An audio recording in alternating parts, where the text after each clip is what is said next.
রাজধানীর supreme court এলাকায় অবস্থিত অ্যাটর্নি জেনারেল কার্যালয়ে মধ্যরাতে চুরির ঘটনা ঘটেছে।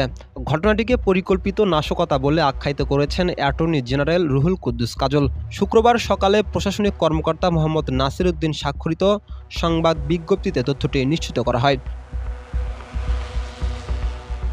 বিজ্ঞপ্তিতে বলা হচ্ছে, বৃহস্পতিবার রাত ১:১টার দিকে কিছু দুষ্কৃতিকারী অ্যাটর্নি জেনারেল অফিস ভবনের নিচতলা এবং দোতলার লিফটের সম্মুখে জানালার থাই গ্লাস দুটো পার্ট খুলে ফেলে। ভবনের পেছন দিয়ে একটি পার্ট নিয়ে যেতে পারলেও আরেকটি পার্ট নিতে পারেনি।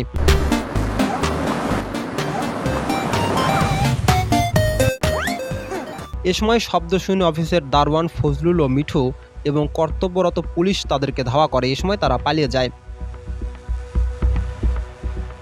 চুরির ঘটনাটি সকালে অ্যাটর্নি জেনারেলকে জানালে তিনি বলেন, এটি নাশকতা হতে পারে। বিগত কয়েকদিন ধরে অ্যাটর্নি জেনারেল অফিসকে ঘিরে এই অফিস থেকে চাকরিচ্যুত কতিপয় দুর্নীতিপরায়ণ ব্যক্তি অনলাইনে যে মিথ্যা অপপ্রচার চালাচ্ছে, এতে তাদেরও ইন্ধন থাকতে পারে।